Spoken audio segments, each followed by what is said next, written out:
Abra sua Bíblia comigo, por favor, num texto, acredito que conhecido dos irmãos, 1 Coríntios capítulo 11, o versículo de número 1. Glória a Deus.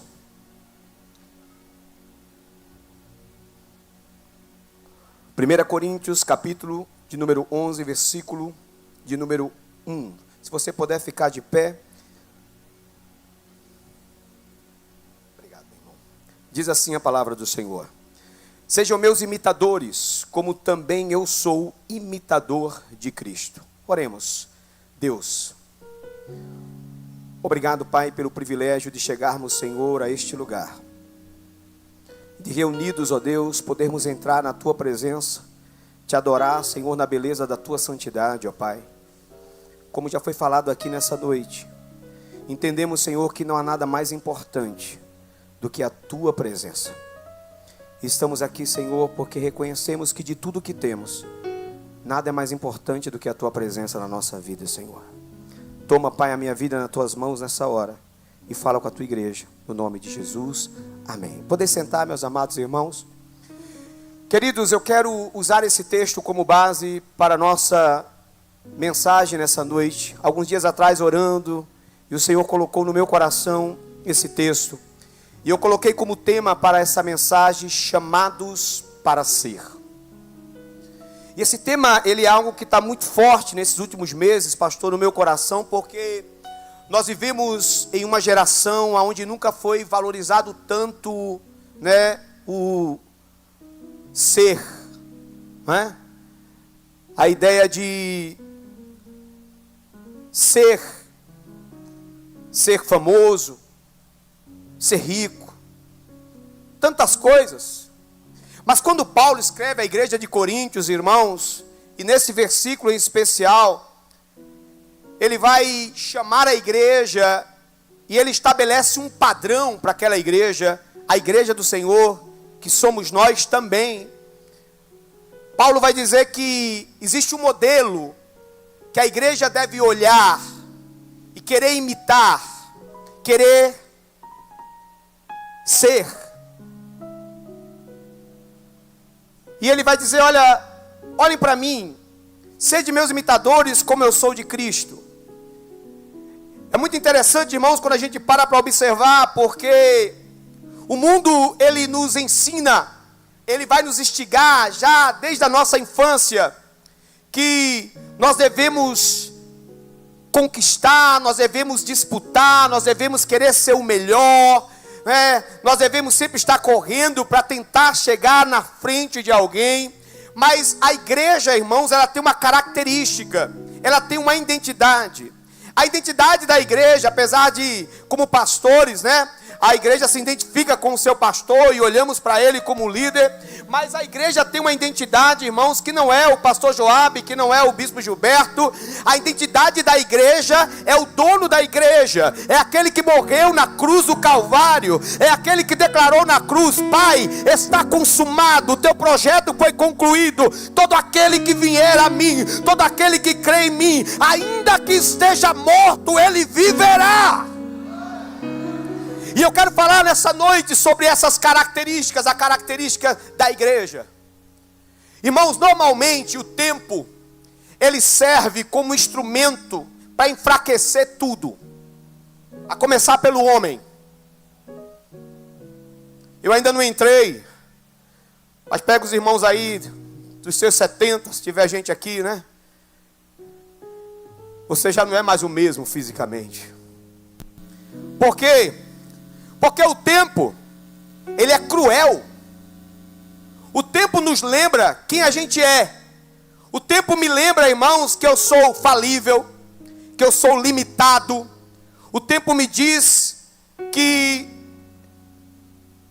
os meus dias estão diminuindo, porque apesar de ser cruel, né, o Hernando Dias Lopes diz que cada cabelo branco que nasce na nossa cabeça é a morte nos chamando para um duelo. E o pior é saber que ela já venceu. Você não tem como evitar isso, falando de maneira humana. Mas agora, irmãos, nós vamos aprender que o tempo ele enfraquece, o tempo ele leva ou joga no mar do esquecimento. Quantos impérios que já se levantaram na história e hoje alguns não são nem lembrados. Quantos são lembrados, mas já não existem mais. Mas a igreja, irmãos, é diferente. O tempo não enfraquece a igreja. Deixa eu dizer algo para você. Certo dia um rei tem um sonho. E ele fica atribulado porque ele queria que alguém decifrasse aquele sonho. Ele viu uma estátua e aquela estátua era dividida por 4 partes diferentes ou materiais diferentes. E a Bíblia diz que Daniel vai àquele rei e dá a interpretação do sonho. E ele vai dizer assim: olha, essas partes, elas representam o reino, o atual, aquele que vai vir. Mas ele vai dizer assim: mas o Senhor observou no seu sonho que quando estiver no momento em que a estátua, a parte em que era ferro e barro, fazendo a referência ao Império Romano, estiver na história, no seu auge, nesse momento vai aparecer uma pedrinha pequena, não é muito grande, e ela vai aparecer na história, e ela não será lançada por mão humana, ou seja, não é alguém que vai fazer alguma coisa, ela vai aparecer na história, e essa pedrinha, ela vai estabelecer um reino, e este reino será sempre eterno. Ele estava dizendo, vai chegar o momento da história, que vai nascer um, aleluia, e ele vai dividir a história, ele vai estabelecer um reino, que o seu reino será sempre eterno, o seu reino não vai passar, os impérios passarão, as gerações vão mudar, mas ele vai permanecer para sempre. Xarabacanta labaça, aleluia. A igreja, irmãos, ela só rompe a história, ela rompe o tempo, porque ela não é minha, não é sua. Se daqui a 50 anos Jesus não voltar, muitos de nós não estaremos aqui, mas a igreja vai continuar aqui. A igreja vai continuar pregando este evangelho. Aleluia. A igreja, querido, ela é a instituição onde as suas ideias são as ideias mais modernas do mundo. Como assim, pastor? Tudo aquilo que é moderno hoje, amanhã se tornará velho. Tudo aquilo que é novo hoje, amanhã vai se tornar obsoleto. Mas a igreja é diferente. Por quê? Porque a palavra se renova a cada manhã. Essa palavra fala de coisas que já aconteceram. Essa palavra fala de coisas que estão acontecendo. E essa palavra fala de coisas que ainda vão acontecer. Essa palavra é remédio para o meu corpo, para a minha alma e para o meu espírito. Nessa noite eu vim aqui dizer a você que a sua identidade não é a placa da igreja que nós pertencemos, não é o bairro que a gente mora, não é o emprego que a gente tem, mas é a presença de Deus na minha e na sua vida. Xarabacanta labaça, aleluia. E eu quero falar sobre essas características da igreja. A primeira delas, irmãos, é que a igreja é chamada para ser, não ter, preste atenção, porque o que a gente tem, a gente pode perder em algum momento. Tudo que a gente tem, a gente pode em algum momento perder. Mas o que a gente é diferente. Jó perdeu tudo, mas ele não deixou de ser quem ele era. Preste atenção. Todas as áreas que um homem pode ser atingido, irmãos, que sustentam a sua vida, Jó foi: família, dinheiro e saúde. Que ele não me perde tudo. Mas ele não deixou de ser quem ele era. Ele continuava crendo e adorando a Deus do mesmo jeito. E ele vai dizer assim: eu sei que o meu Redentor vive. Ele está dizendo, não importa a minha condição momentânea, o meu Deus não mudou, Ele é o mesmo. Deus não melhora com o tempo, Deus não pode melhorar com o tempo. Por quê? Porque Ele é perfeito. Aleluia. Deus, irmãos, Ele não tem poder, Ele é o próprio poder. Aleluia. Deus, Ele não tem sabedoria, Ele é a própria sabedoria. Nele não há sombra de variações.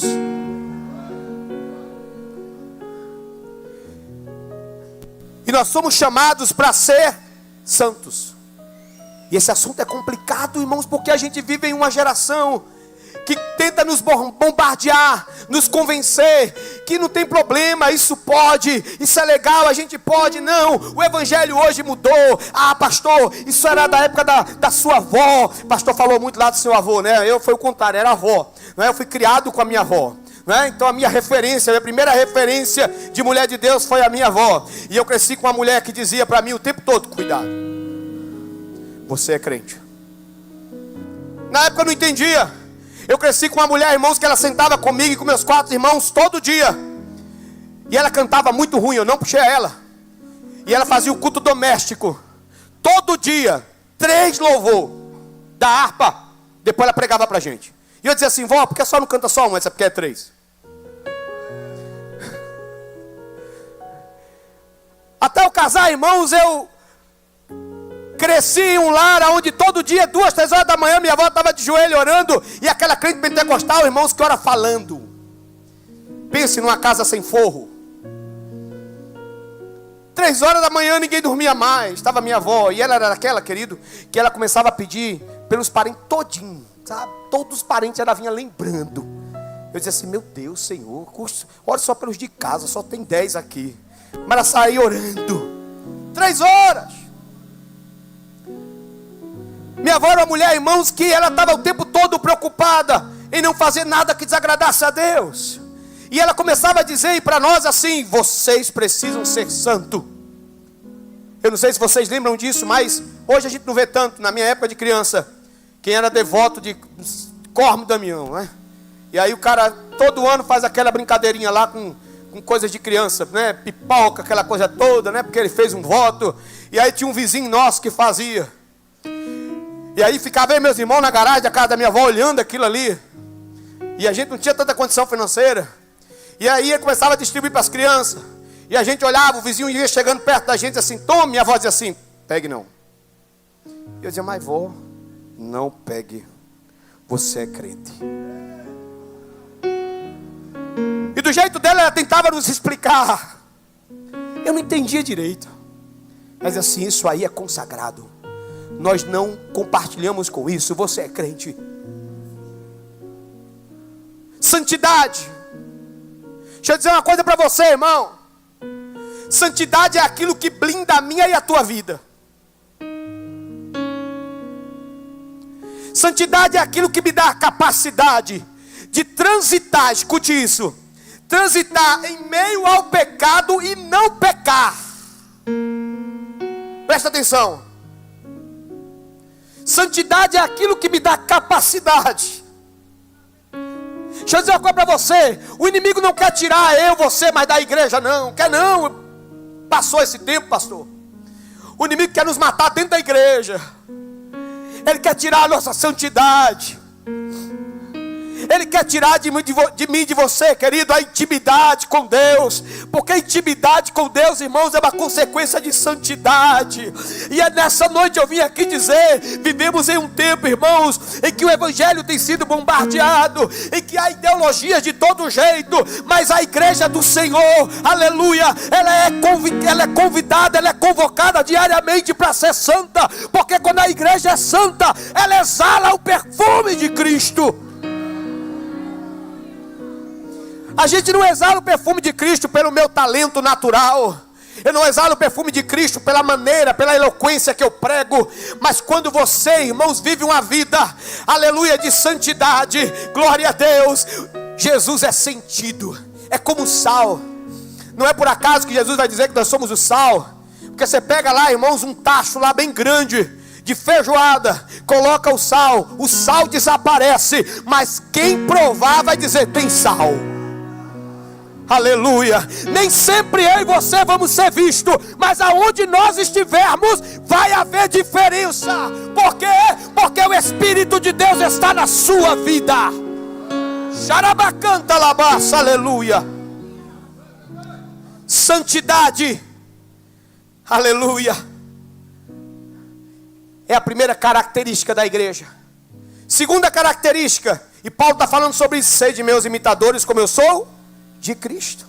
Paulo está dizendo que Cristo é o modelo. A segunda característica da igreja, irmãos, é que a igreja é chamada para ter uma vida de oração. Porque a oração é o meio pelo qual a gente se relaciona com Deus. E através da oração, nós fortalecemos o nosso homem espiritual. E conseguimos subjugar o nosso homem carnal. Que milita 24 horas, irmãos, para que eu e você não sejamos homens e mulheres de oração. Deixa eu dizer uma coisa para você nessa noite. Tem coisa na minha e na sua vida, irmão, que terapia, remédio, seja lá o que for, não vai resolver. A Bíblia diz que quando o rei sonha, Nabucodonosor sonha, e ninguém consegue interpretar, ele dá um decreto dizendo, vai morrer todo mundo. Daniel estava no pacote, Misaías, Azarias e Ananias, Sadraque, Mesaque também estavam, se desesperam. Eu imagino Daniel chegando, não sei de onde, vendo aquele desespero, dizendo, olha, você não está sabendo o que? Vai morrer todo mundo, filho. O rei teve um sonho. E o pior, o rei ainda para complicar, ele quer que você conte o sonho sem ele lhe dizer nada. Se ele pelo menos contasse o sonho, ficava até mais fácil, mas não. Ele quer que você diga o que ele sonhou. Aí Daniel faz o seguinte, ó, diga para ele que eu vou orar. Deus vai me dar a interpretação do sonho. E eu vou lá dizer a ele o que ele sonhou e o que significa. A oração, irmãos, é algo tão poderoso. Você não tem ideia. A Bíblia diz que Pedro estava preso. E pela manhã ele iria ser morto. Mas o texto registra em Atos que a igreja fazia contínua oração. Imagine, Pedro estava preso, dormindo, porque o texto diz isso. E a igreja estava lá orando. Imagine a oração daquele povo. Senhor, vai lá na vida do teu servo. Senhor, faz um milagre. A Bíblia diz, irmãos, que enquanto a igreja orava, o anjo do Senhor entrou no cárcere, acordou Pedro e disse, ei Pedro, levanta, coloca a sandália, se veste, me acompanha Pedro, leva Pedro até a saída. Pedro não sai escondido, Pedro sai pela porta da frente. Aleluia, por quê? Porque a igreja estava orando. Deixa eu dizer uma coisa, a oração me leva a lugares que eu não posso ir. Xarabacanta labaça, aleluia. A oração, querido, me faz viver coisas que eu não posso fazer, mas enquanto eu estou orando, o Espírito de Deus está indo lá. Aleluia. Ei Pedro, levanta Pedro. Pedro vai. O povo estava lá orando. Irmãos, a segunda característica da igreja é que a igreja, ela deve ser uma igreja de oração. Vida de oração não é fácil. É uma batalha espiritual. Paulo vai dizer que é uma luta travada. Mas a oração, irmãos, ela me ensina a ser alguém perseverante.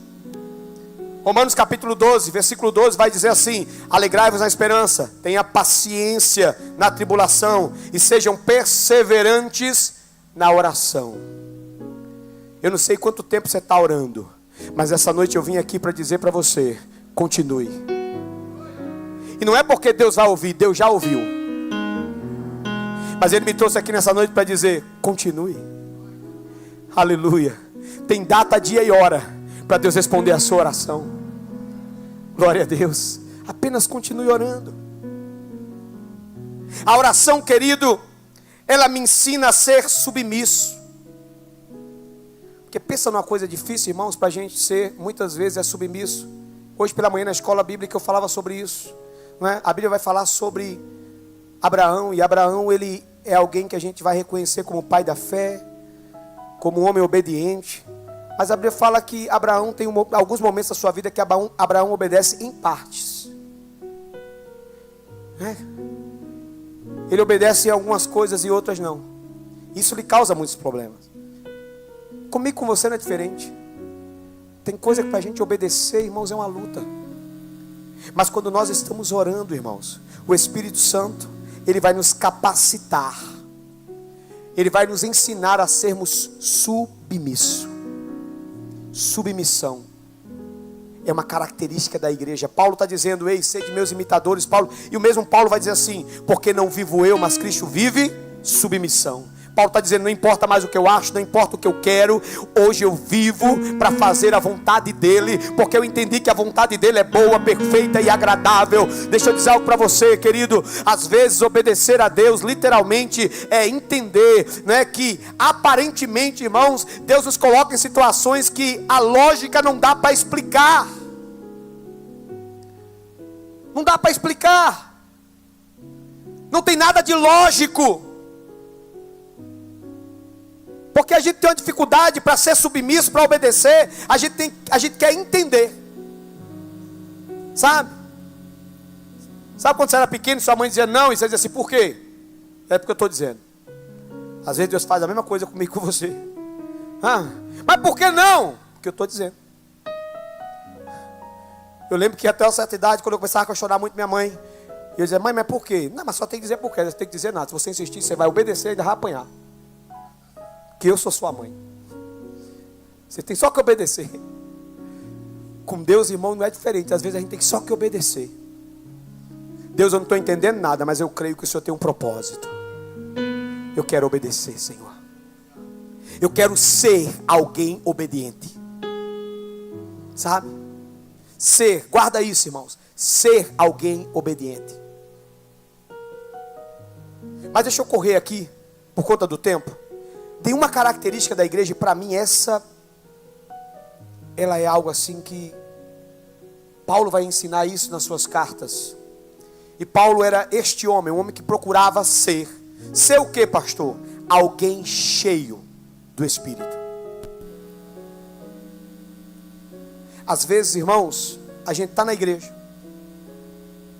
frequenta culto, não falta culto, mas não somos cheios do Espírito. Se você já leu Atos capítulo 1 e o capítulo 1 e o capítulo 2, escute isso. Jesus vai passar 40 dias aproximadamente, dando as últimas recomendações aos discípulos. E ele vai dizer para aquele povo no final: vão para Jerusalém. Não saiam de lá, não comecem nada. Não iniciem nada. Enquanto vocês não forem cheios do Espírito. O que é que eu aprendo nesse texto, irmãos? O que é que Jesus estava ensinando? Jesus estava dizendo: olha, se vocês não forem cheios do Espírito, vocês não vão conseguir começar e terminar. Se vocês não forem cheios do Espírito, quando o problema chegar, vocês vão sucumbir. Se vocês não forem cheios do Espírito, quando a pressão vier, vocês não vão aguentar. Mas fiquem lá, porque eu vou do alto, ou seja, eu vou derramar sobre vocês o meu Espírito. E esse Espírito vai capacitar vocês, vai revestir vocês de poder, de autoridade. Uma igreja cheia do Espírito é uma igreja, irmãos, que entende o seu chamado e que só é possível realizar esse chamado se eu for alguém cheio do Espírito. Porque alguém cheio do Espírito, irmãos, ele não vai olhar para as circunstâncias, para as adversidades. Alguém cheio do Espírito, ele está o tempo todo olhando para Jesus, o autor e consumador da sua fé. Alguém cheio do Espírito Santo, ele não para na caminhada.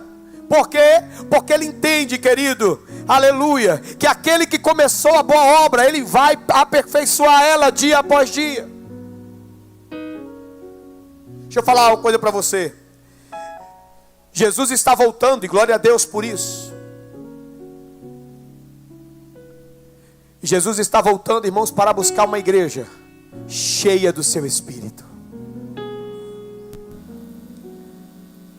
Se alguém perguntar para você nessa noite, o que é que você deseja na sua vida? Talvez você diga muitas coisas. E não é pecado. Não é pecado querer ter, não é pecado querer... Não, nada disso. Mas O que é mais importante para você como servo do Senhor? O Senhor estava dizendo para aquela igreja: vocês vão, em alguns momentos, ter, em outros não.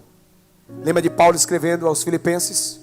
Porque eu aprendi a estar feliz quando tinha muito e quando não tinha quase nada. Quando estava muito bem, mas também quando estava mal.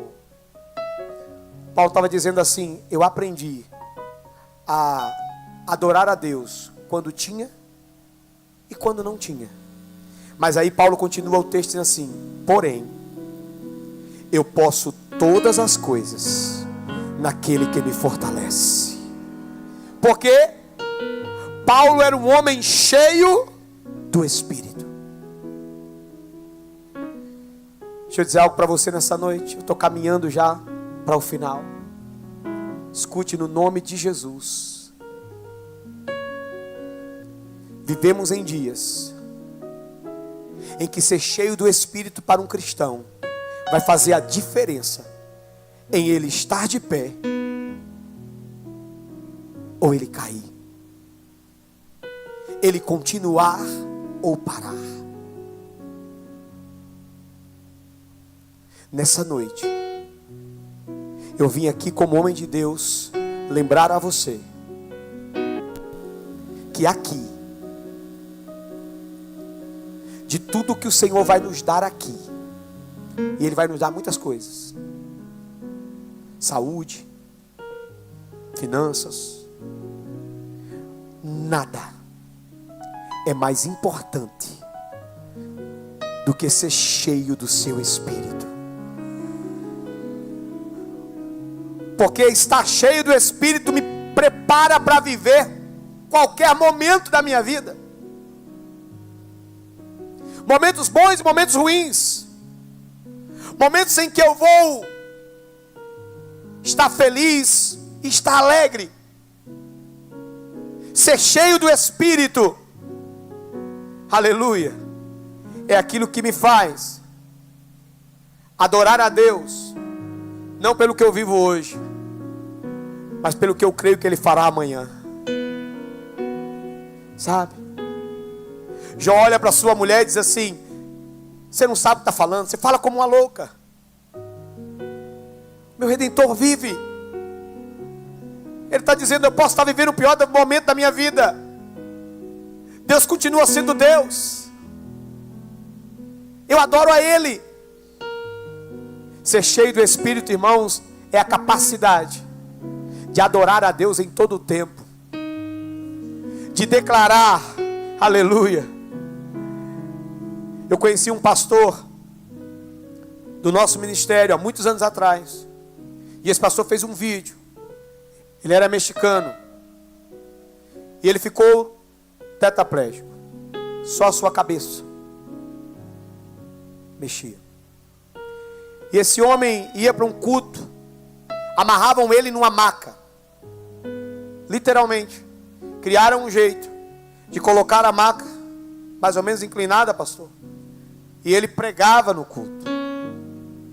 E eu fiquei assim, as lágrimas foram impossível de segurar, quando nesse dia eu vi aquele homem dizendo assim: eu estou aleijado, mas o meu Deus não é aleijado.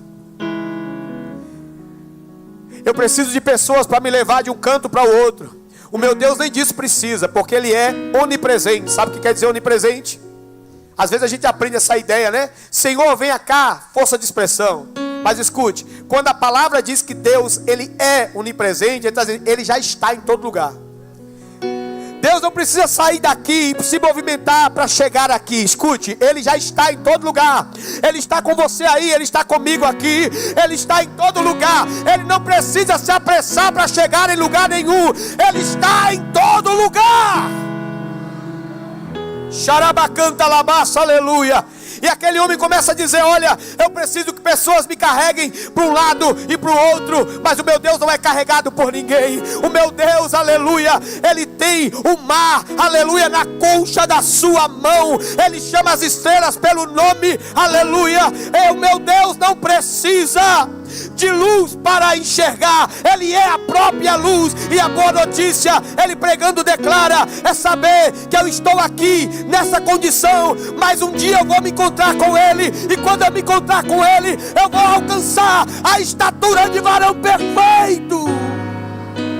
Xarabacanta labás, aleluia. Aquele homem já partiu, mas me impactaram as palavras daquele homem. Quantas vezes, irmãos, uma dor de dente deixa a gente em casa. Quantas vezes, irmão, um probleminha tão simples. Uma roupa nova que eu queria comprar e não pude comprar, tendo tantas outras. Eu não vou para a igreja. Não vou orar porque eu não estou bem. Eu não vou adorar a Deus, eu não estou legal. E desde quando eu preciso estar legal para adorar a Deus? A minha adoração, irmãos, ela independe do meu estado emocional. Aleluia, não importa como você e eu estiver, aleluia, em todo tempo adore a Ele, em todo tempo bendiga o seu nome, em todo tempo declare, eu sei que o meu Redentor vive. Xarabacanta labaça, aleluia, glória a Deus. Vem para cá os músicos, por favor, vamos usar esses últimos minutinhos que temos, e eu quero encerrar essa mensagem com uma canção que para mim ela é uma oração. Eu gosto de orar ouvindo certas canções. E essa canção declara que a tua presença é o que me faz descansar, Senhor. A tua presença é o que me faz esperar, é o que me faz confiar em Ti. Se você souber, adora o Senhor comigo. Ore ao Senhor comigo nessa noite.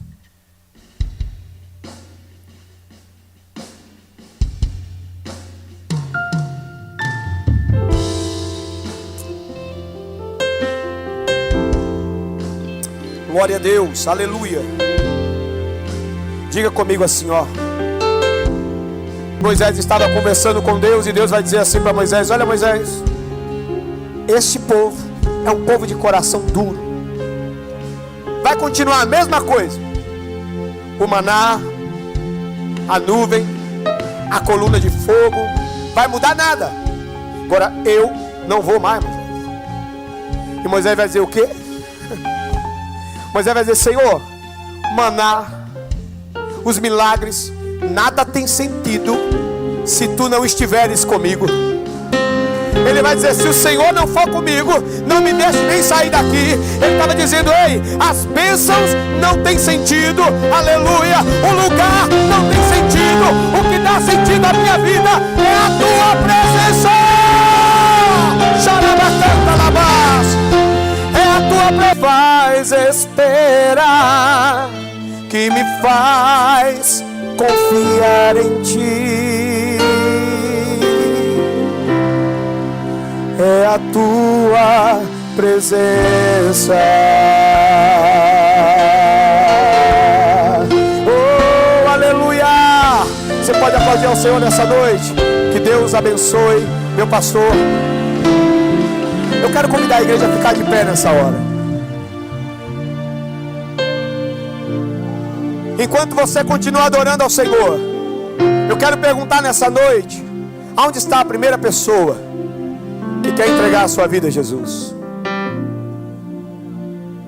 Tem muitas escolhas que a gente faz na vida, mas nenhuma escolha, irmãos, é mais acertada do que reconhecer Cristo como Senhor e Salvador da sua vida. Esse encontro muda a nossa vida. Enquanto a igreja adora o Senhor, ora. Eu quero convidar você que veio aqui nessa noite, talvez porque alguém lhe convidou,